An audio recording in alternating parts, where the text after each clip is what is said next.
What's up, guys? KCRC Rock Bouncer here. Flat out. I'm gonna go ahead and do a little talking about it. Gotta figure out. Let's just look at it for a second first. It's been getting used. It's not 100% done. Still needs a dash and a steering wheel for the driver, and then to be powder coated. But yeah.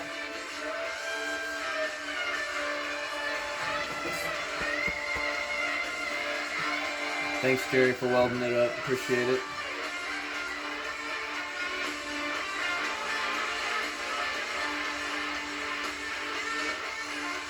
But yeah, guys.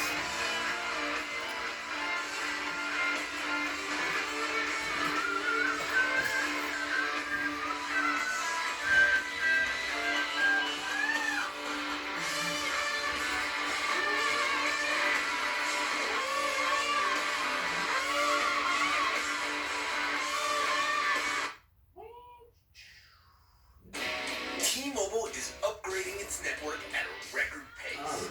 We were the first. So,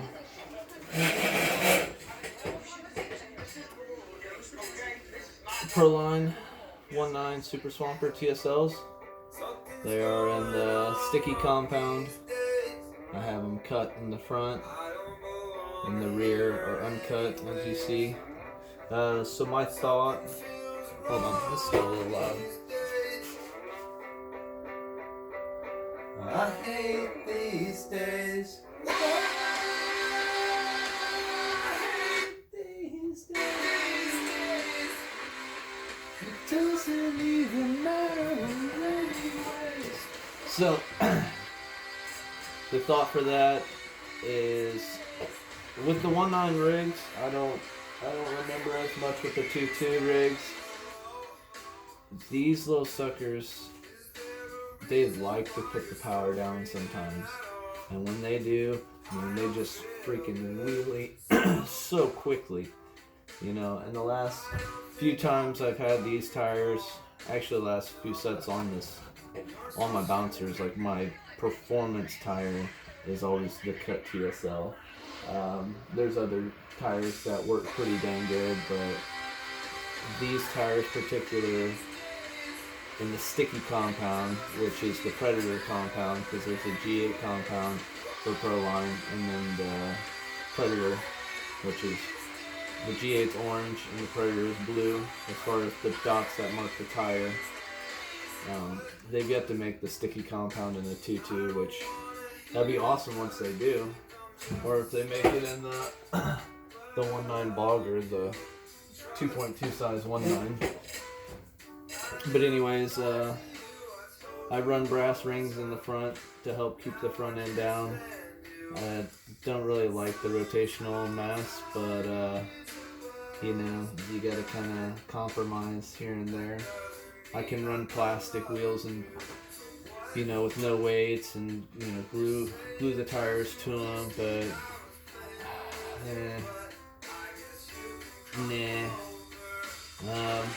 the wheels are 19 machetes.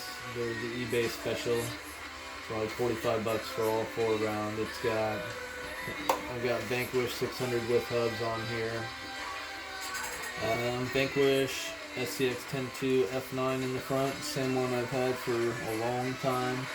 Probably close to a few years now. The rear is the old black Rock Jock. That's the SCX 10.2 Rock Jocks. Oh yeah, so I didn't finish on the tires.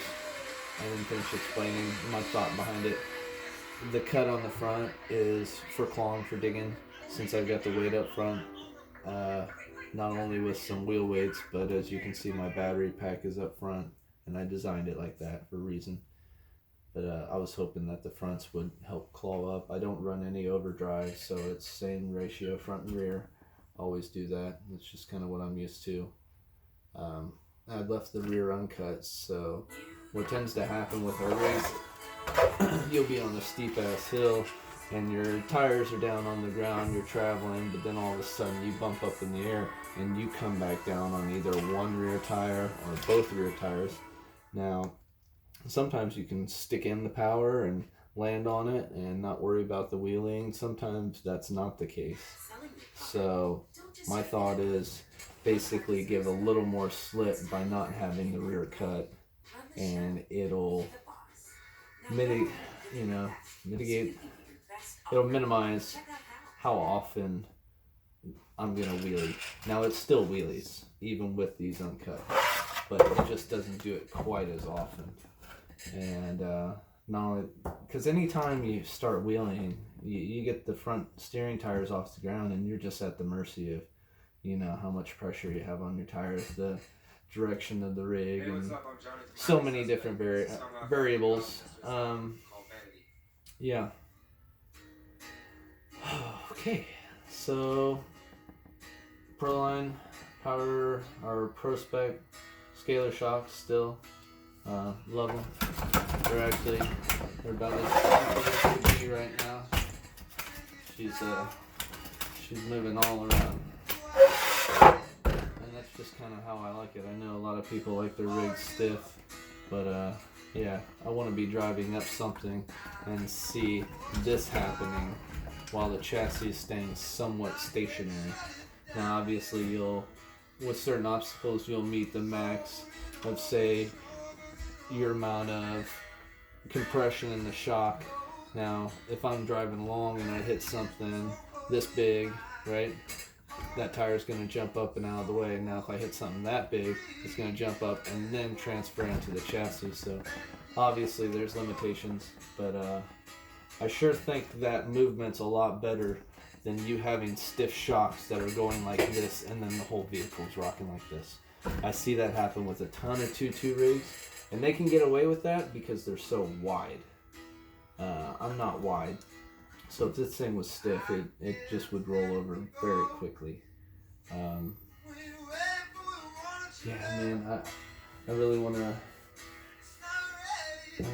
I want to see a 2.2 rig with scale shocks on it and see how it does, if they can dial it in. Now, I know the 2.2s carry a lot more weight, so it'd be a difficult task to achieve, but I think it can be done. Sway bar on the rear is an axial race front sway bar kit, the arms.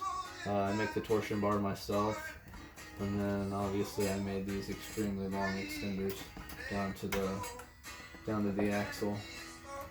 So this thing basically, because if the axle drops too far out, this sway bar will end up popping down, and then it won't be doing its job properly. So that's why these were absolutely necessary. Now, I probably could have put this sway bar mount, this bar down lower, but I was not willing to lose my little scale feature with the fuel cell. So we put it up high, and that's where it's at. It actually does great. Yeah, she absorbs some shocks, for sure. The wheelbase on the rig, the whole the links and everything down here, trailing arms, links on the front, is the same setup that Confliction had. Yeah, it's kind of not worth changing. I guess if I did change anything on it, I don't know. Maybe extend it like 1/4 of an inch further in the front. But I don't really think it's necessary. This thing flies up every single hill I have down at Felt Park. Not every time, but the few hills that are down there that are kind of hit and miss most of the time, it's still hit and miss, but it's more often. Very impressed with the rig. As you can see, here's the model. So, there's definitely some differences. I tried to keep it as close as possible. I think it turned out pretty dang good. I did like the original hoop on the back of the wooden one, but the way this one turned out, I'm happy with as well. And that just seemed like a easier design right here for what I was going for. But yeah, it turned out pretty dang good. I guess the sway bar is about as high as I was originally thinking it would be. So anyways, battery. I got a Adventure Series 4300 high voltage pack. It's a 3S pack. It's 50C, and I don't know what the burst is, but she's got some juice for sure. Plenty to spin. What do I have in here? I have a Castle Creations 1406 4600 kV motor that I run on 3S. I think this is a 32 pitch. No, it is 32 pitch. I'm sorry. It's a 56 tooth spur gear, and I believe a 14 or 15 tooth pinion. So she's fast. Still running Futaba radio. There's the receiver in here. Then I've got a Mamba X that's still kicking, surprisingly enough. Rock bouncing's pretty hard on these ESCs. I got my driver in there the other day with his seat.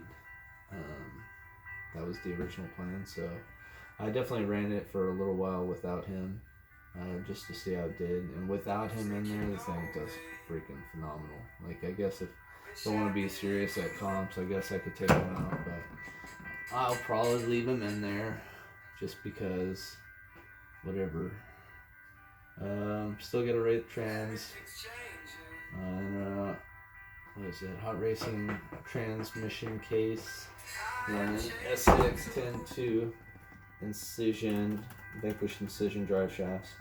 Things are stout. Well worth the money, guys. Well worth the money, guys. If you guys have any crawlers on top of your bouncers, I suggest just buy a couple sets of them and then take the long side, which would be the rear drive shaft, out of both packages and put that in your bouncer for the front and the rear. Should fit depending on how crazy long the wheelbase is.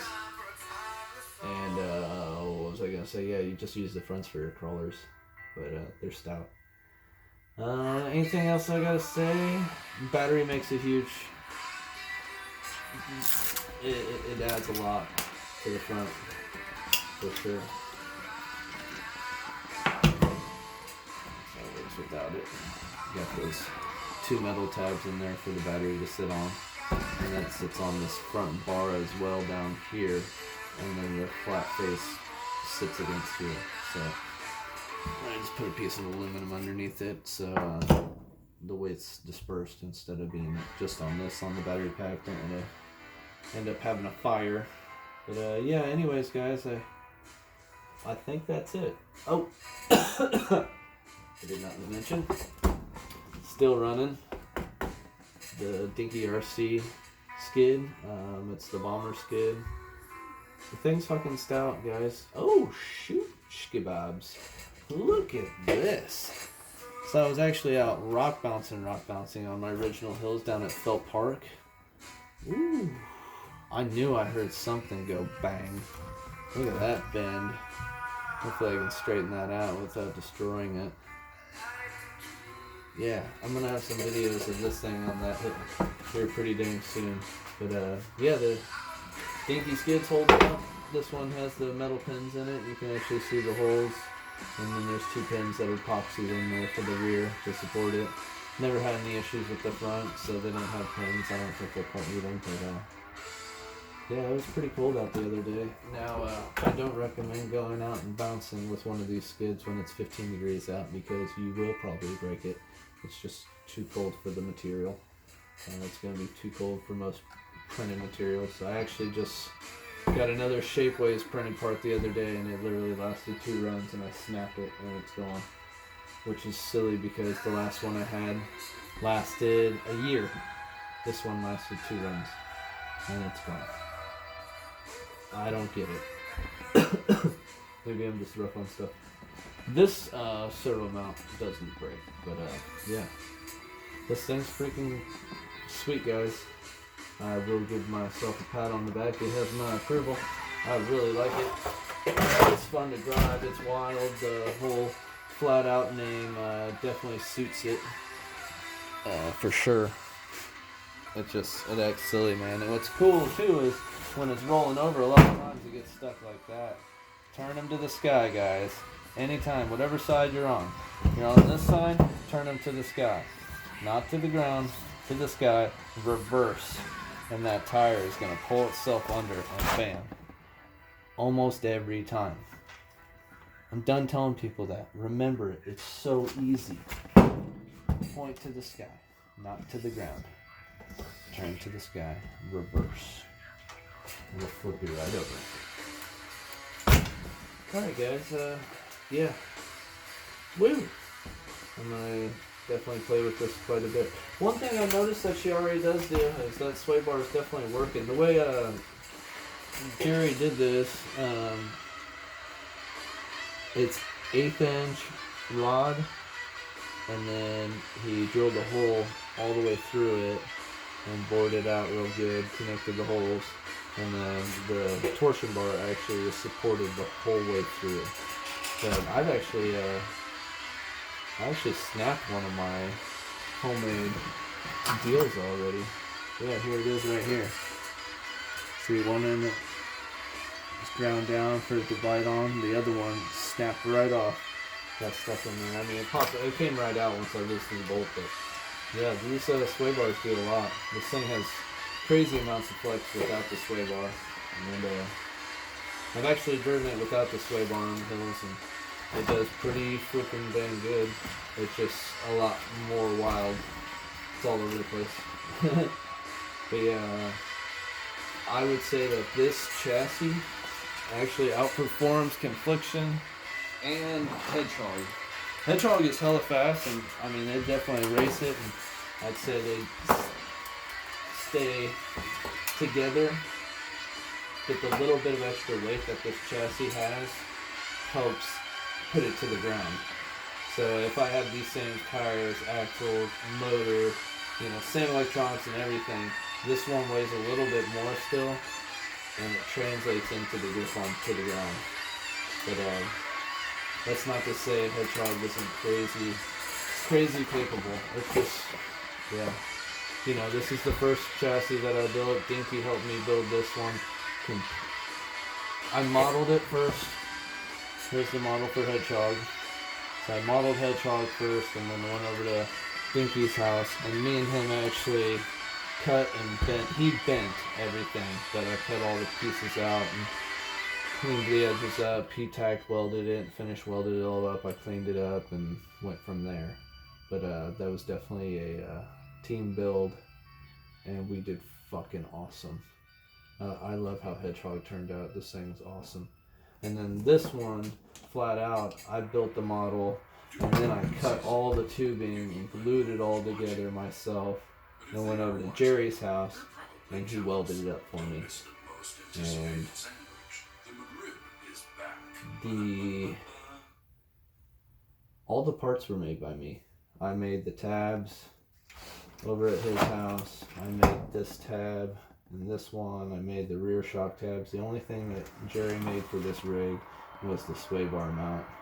And then he, like I said, he welded it, tack welded it together and finish welded it. But this one was built by me, and helped weld it. And I truly appreciate it. But yeah, I've got some. I don't have plans yet. I have plans to make another rig. I have yet to begin. I think the next rig is going to have the rear, upper, and lower tabs included into the metalwork. And I think I'm going to try and narrow up the skid plate and do something a little different and see how it turns out. So, yeah guys, let me know what you think. Fucking rock on. Later.